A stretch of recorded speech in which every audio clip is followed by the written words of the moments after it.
e a população agora vai sofrer o pão que o diabo amassou, porque o consenso desconstitutivo da Dilma se dissolve no dia seguinte que ela perdeu o mandato. O eleitor frustrado do Aécio não se verá representado.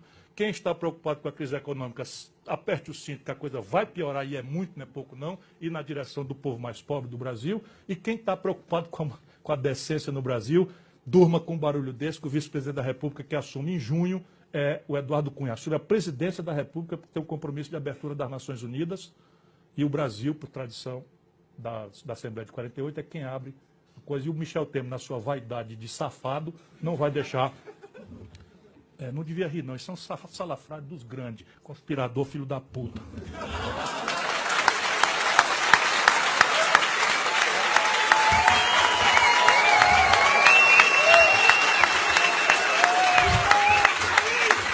Me desculpe. O meu pessoal diz que eu tenho que ser more presidential. E no Brasil o povo detesta que o seu presidente seja como o povo é. Então o presidente não fala filho da puta, então me retira essa parte.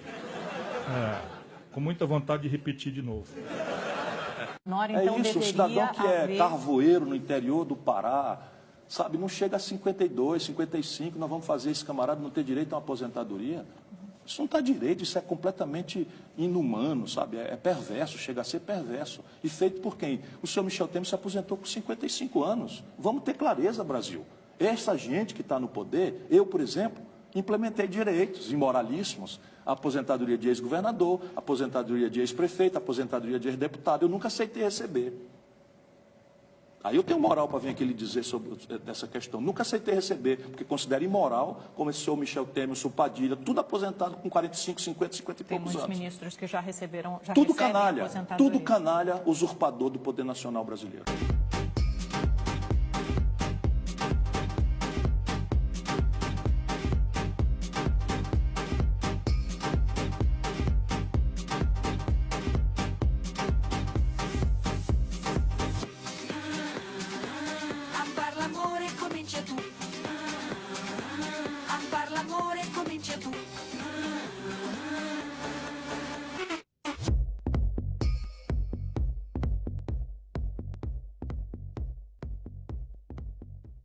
Mentor do maior esquema de corrupção da história do mundo. O homem que tem no DNA o prazer por dilapidar o patrimônio público. Um corrupto dos piores que comandou o saque ao Brasil, a roubalheira, que institucionalizou a corrupção como método de governo e que, pensando apenas em manter os nacos suculentos de poder, colocou ela, nossa personagem da dupla, no poder. Ele que se enraizou como um câncer no país, agora aplica um golpe, faz um terceiro mandato sem ter mandato, um covarde dos piores, capaz de qualquer coisa. O salto agulha da semana vai para a presidente mais detestada da história que quer fugir do impeachment e para o corrupto, especialista em esquemas de corrupção, que quer se livrar da cadeia. A dupla Dilma e Lula.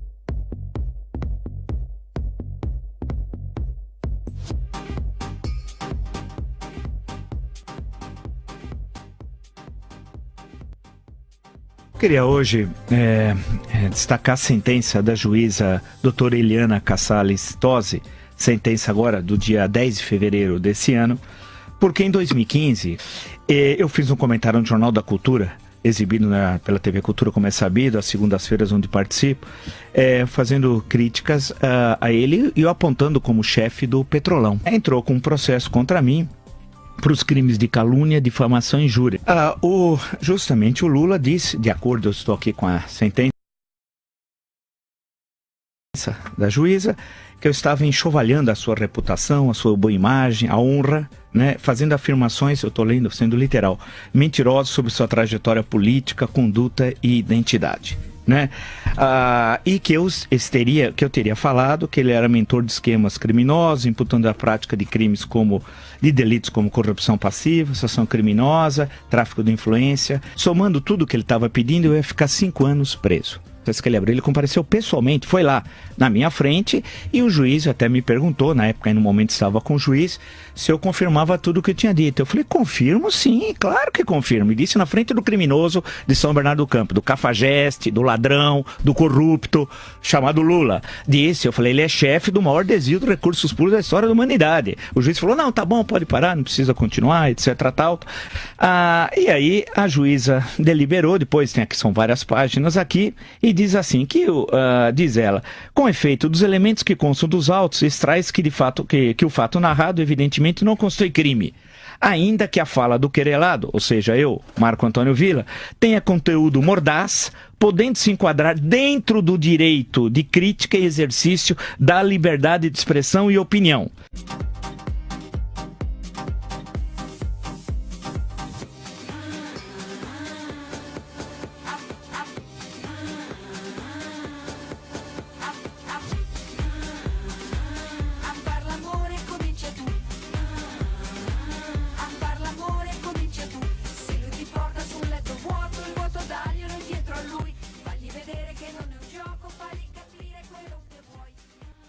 Acaba de nos chegar a nota que o Palácio do Planalto vai divulgar daqui a pouco sobre a ida do ex-presidente Lula para o governo Dilma.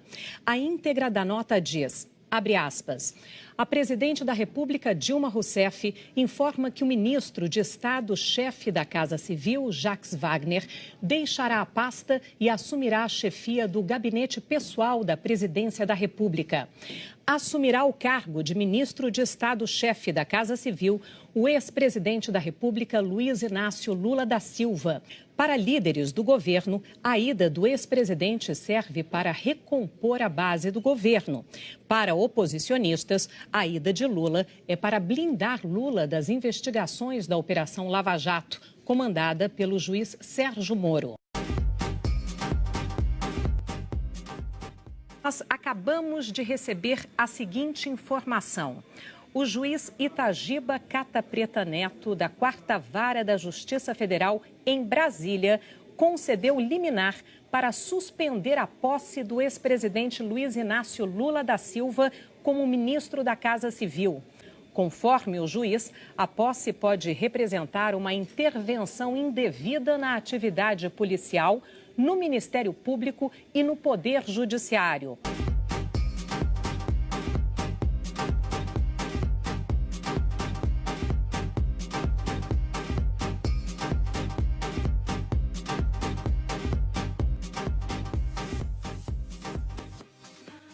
A liminar do Supremo Tribunal Federal suspendeu a nomeação de Lula, como a gente disse, como ministro da Casa Civil. Então, com isso, o presidente volta a ser investigado pela Operação Lava Jato em Curitiba. A decisão é do ministro Gilmar Mendes, do Supremo Tribunal Federal. Na liminar, ele diz que o ex-presidente Lula não pode tomar posse como ministro-chefe da Casa Civil e que as investigações contra o ex-presidente devem continuar sendo feitas pela 13ª Vara Federal em Curitiba.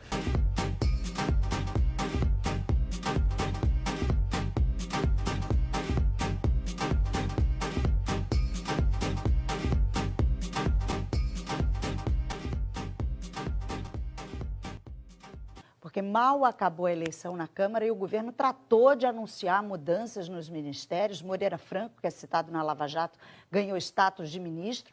Juliana, com isso, Moreira Franco ganhou foro privilegiado, né? Vamos ver qual vai ser a reação dos partidos de oposição, né, Ana Luísa? Moreira Franco, do PMDB, foi citado dezenas de vezes na delação de Cláudio Melo, que é um dos executivos da Odebrecht.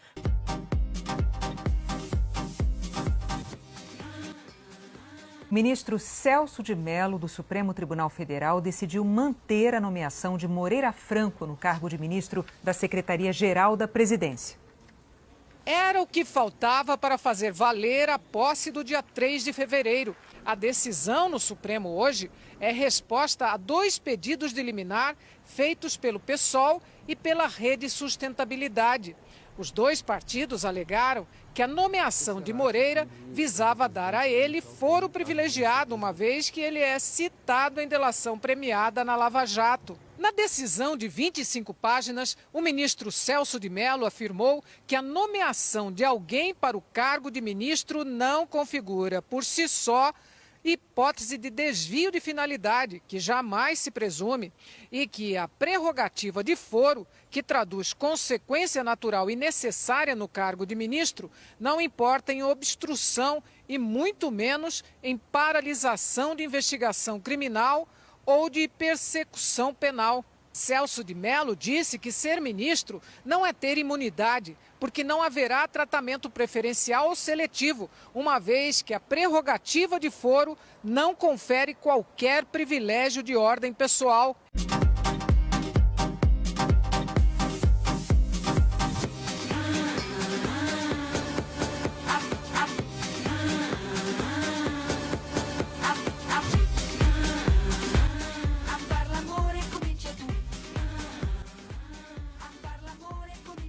Então, Mônica, qual é, afinal, a sua história com Gilmar Mendes?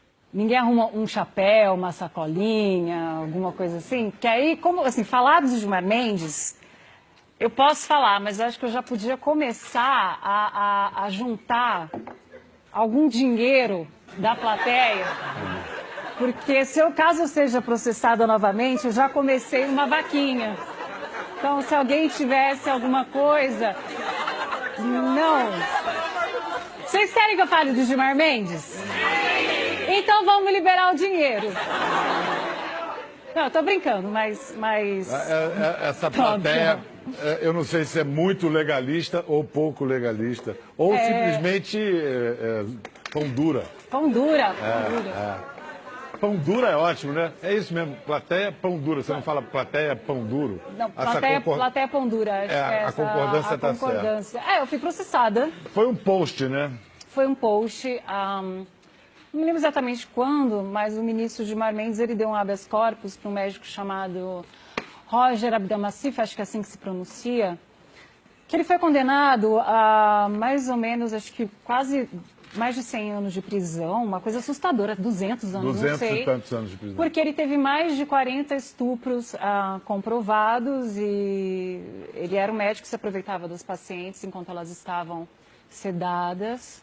E o ministro, não sei exatamente por que razão, resolveu dar um habeas corpus para esse cidadão. Eu, como mulher, aquilo me indignou, assim, de uma tal maneira, e se não me engano, foi na mesma época que surgiram dois casos muito graves de estupros coletivos também. Então, você vendo uma situação daquelas, as mulheres passando por tanta coisa, meninas sendo estupradas, todas essas mulheres que foram na clínica nesse homem, buscando tratamento para engravidar, para realizar o sonho de ser mãe, e de repente são estupradas, quer dizer... E aí o ministro vai lá e dá um habeas corpus com uma justificativa que eu sou leiga, mas não entendi muito bem. Aí você não se conteve. Eu não me contive. E aí eu fiz um post dizendo, se o ministro do Supremo Tribunal Federal age dessa maneira, eu não sei o que esperar da justiça. Foi mais ou menos isso. E aí ele me processou por calúnia e difamação. Ele pediu R$100 mil. Eu perdi o processo em 30 mil, mas os impostos, alguma coisa foi para 38 mil. E no meio disso, entre o começo do processo e a minha condenação, ele propôs alguns acordos, que eu acho que a repercussão foi muito negativa, né, para ele. E ele queria que eu tirasse o post que eu fiz, apagasse o post que eu fiz e fizesse um novo post de retratação, me desculpando pelo que eu havia feito, com a mesma visibilidade. E você? E ele também queria que eu desse, acho que R$15 mil em cestas básicas para uma instituição de caridade de Brasília. Eu li aquilo e falei não. Porque eu não sou rica. R$38 mil não é nem de longe pouco dinheiro para mim. Mas eu acho que tem algumas coisas, se você tem certeza, Bial... Então vai até o fim, sabe? Parece piegas falar isso, mas eu lembro de ter uma sensação real de falar, eu não falei nada de errado. Eu vendo o meu apartamento, mas eu não vou fazer um acordo com esse homem. Porque não é justo o que ele fez. E se é justo o que ele fez ou não, a justiça decida. Mas, assim, eu tenho o direito como cidadã de questionar, sim, a decisão de um ministro. E, na época, ele era presidente do Supremo. Nossa, eu até fico meio brava falando disso. Mas a justificativa do juiz que me condenou é que me pegou.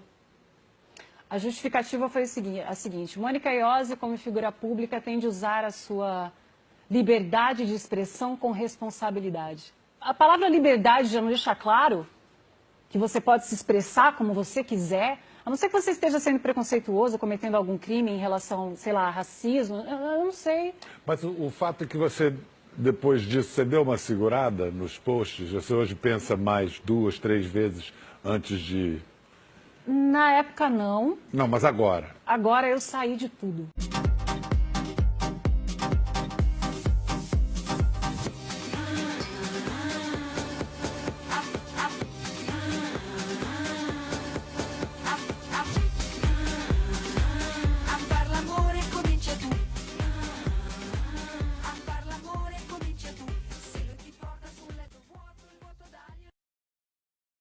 Falar agora da prisão do senador Delcídio do Amaral. Ele é líder do governo no Senado. Delcídio é do PT de Mato Grosso do Sul. Ele passou a noite numa cela da Polícia Federal em Brasília e deve prestar depoimento ainda hoje.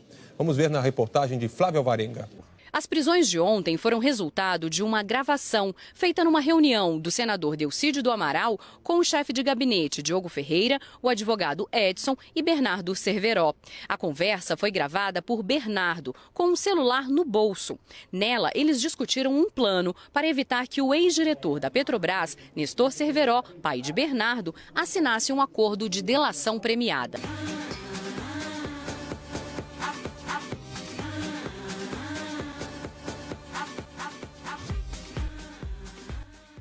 A política brasileira sofreu hoje um terremoto com a revelação do conteúdo do depoimento do senador Delcídio do Amaral à Procuradoria-Geral da República num acordo de delação premiada. Entre outras coisas, o senador afastado do PT acusou a presidente Dilma e o ex-presidente Lula de tentarem interferir nas investigações da Lava Jato. Na reportagem de capa, a revista Isto É revela que o senador Delcídio do Amaral, suspenso do PT, fez um acordo de delação premiada com a Procuradoria-Geral da República. Nos depoimentos, Delcídio faz acusações contra o ex-presidente Lula e contra a presidente Dilma Rousseff.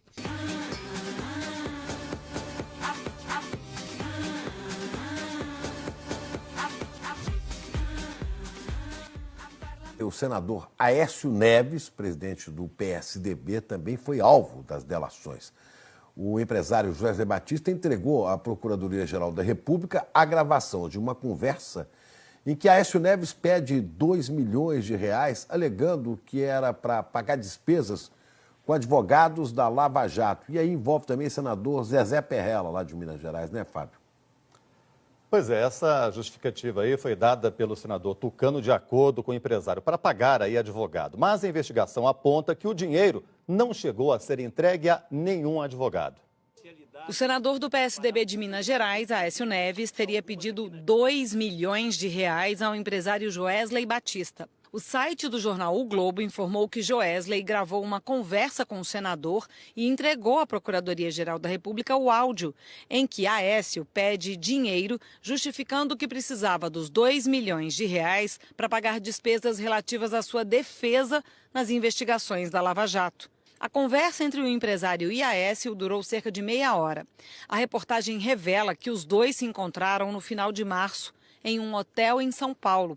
O presidente do PSDB teria falado sobre a contratação de um advogado, mas as investigações já teriam mostrado que esse não era o verdadeiro objetivo do senador. O site diz que o empresário aceitou o pedido de ajuda e quis saber quem seria o responsável por pegar as malas. Joesley teria dito ao senador: "Se você for pegar em mãos, vou eu mesmo entregar, mas se você mandar alguém, mando alguém da minha confiança." A reportagem diz que o diálogo segue e que o senador teria afirmado: "Tem que ser um que a gente mata ele antes de fazer delação. Vai ser o Fred com um cara seu." Fred seria Frederico Pacheco de Medeiros, segundo o jornal primo de Aécio Neves, ex-diretor da CEMIG, nomeado por Aécio. Quem levou o dinheiro para Fred foi o diretor da JBS, Ricardo Saldi, que também virou delator. De acordo com a reportagem, foram 4 entregas de R$500 mil cada uma. A Polícia Federal teria filmado uma delas. O Globo diz ainda que a Procuradoria-Geral da República informou ao ministro Fachin que tem elementos para afirmar que o dinheiro não foi repassado a advogado algum. As filmagens da polícia mostram que Fred repassou as malas para Menderson Souza Lima, secretário parlamentar do senador Zezé Perrella, do PMDB de Minas Gerais. A Polícia Federal teria seguido Menderson em 3 viagens de carro, levando o dinheiro para Belo Horizonte. Os recursos foram parar na Tapera Participações em Empreendimentos Agropecuários, do filho de Zezé Perrella.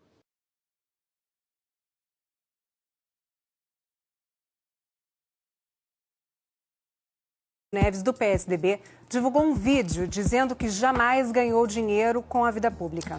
Mas, de acordo com a delação do empresário Joesley Batista, dono da JBS, milhões de reais eram repassados ao senador num esquema que envolvia compra e venda de imóveis. São Conrado, bairro nobre da zona sul do Rio de Janeiro. Aqui fica o prédio onde mora a mãe do senador Aécio Neves.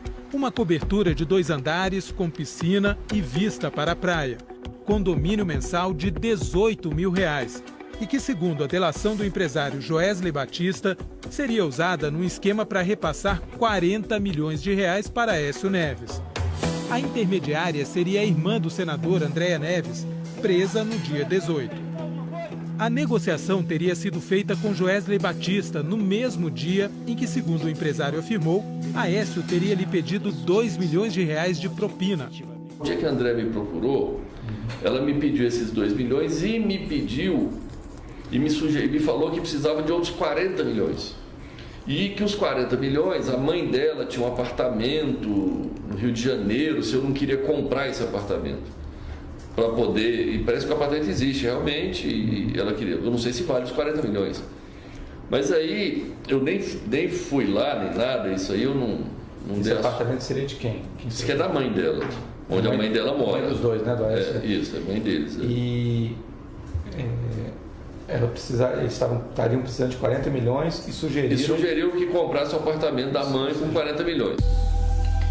O Fantástico pediu a opinião de 12 corretores do Rio de Janeiro. Nenhum considerou que o apartamento valha mais que R$20 milhões. Eu acho que não cabe 40 milhões naquela região que a gente está falando. Eu acho absurdo. Perguntamos para este especialista em imóveis de luxo uma estimativa do real valor do imóvel. Ele aceitou dar entrevista com a condição de não ter seu nome divulgado. Nós estaríamos falando numa faixa de 17 a 18 milhões de reais. Ou seja, 40 milhões nem pensar? Não tem chance. 40 milhões comprava 2 desses. A Secretaria Municipal de Fazenda do Rio faz simulações dos valores de imóveis. O usuário informa o endereço, o número de inscrição no IPTU e o site estima o valor. Para este imóvel, o resultado é 15 milhões de reais. Eu fui vítima. Num vídeo divulgado na internet essa semana, Aécio Neves se defendeu das acusações de que pretendia usar o apartamento como forma de receber propina. Fiz isso porque não tinha dinheiro, não fiz dinheiro na vida pública. E eu reafirmo aqui, de forma definitiva, não cometi qualquer crime. A venda da cobertura para o grupo de Joesley Batista acabou não se concretizando. Mas ainda, segundo a delação do empresário, outro prédio, este em Belo Horizonte, também teria sido usado no esquema. O prédio é este, onde funcionava o jornal Hoje em Dia, na região centro-sul de Belo Horizonte. Na delação, Joesley Batista disse que o grupo JF comprou o imóvel como parte de uma negociação para repassar dinheiro ao hoje senador afastado Aécio Neves. Em 2015, ele seguiu precisando de dinheiro, eu acabei, através da compra de um predinho, não sei como, lá em Belo Horizonte, por 17 milhões, esse dinheiro chegou nas mãos dele. Aí depois, no ano seguinte, 2016, ele dizendo que esses 17 milhões era para pagar restos de campanha e tal. O prédio ocupa 2 terrenos com números diferentes.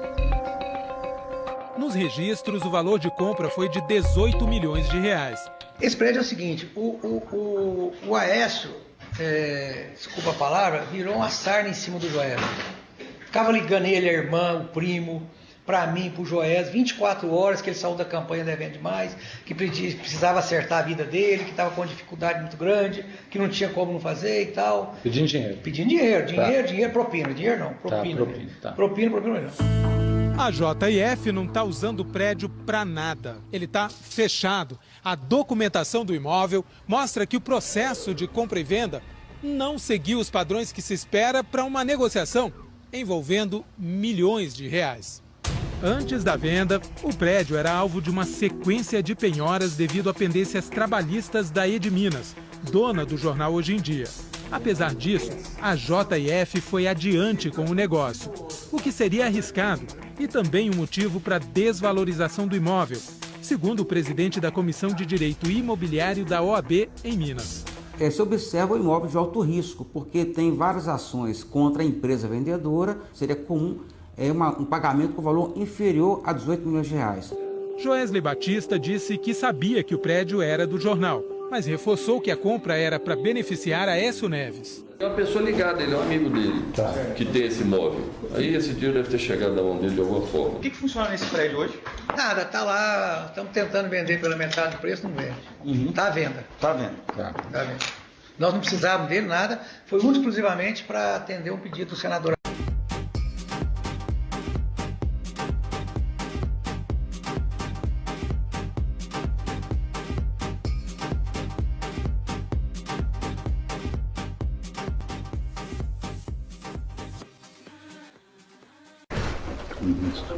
Bosta, viu, caralho, não pega, tá passando mal de saúde, pega, porque ele errou de novo nessa porra porque aí mexia,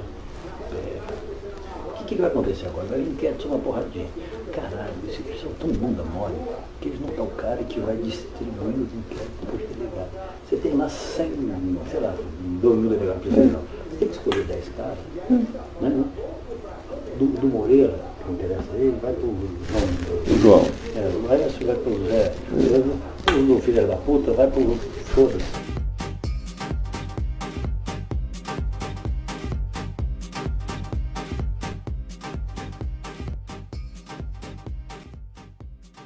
Marco Aurélio Mello negou um recurso da Procuradoria-Geral da República que pedia a prisão de Aécio Neves. E, no mesmo movimento, acolheu um recurso da defesa, devolvendo o tucano ao exercício do mandato de senador. Na decisão, o ministro Marco Aurélio Mello lembra que o próprio Senado tem poder de afastar Aécio Neves e que a decisão dele não se trata de rebeldia, mas de respeito à separação e harmonia dos poderes. Para o relator, o afastamento do exercício do mandato é incabível e implica o esvaziamento da representação conferida pelo voto popular. Além de devolver o mandato, Marco Aurélio suspendeu as medidas cautelares impostas ao senador. Mandou devolver o passaporte, justificando que não há risco de fuga e que Aécio é brasileiro nato, chefe de família e com carreira política elogiável. E liberou o senador para ter contato com outros investigados, como a irmã dele, Andréa Neves, porque a proibição poderia prejudicar as relações familiares.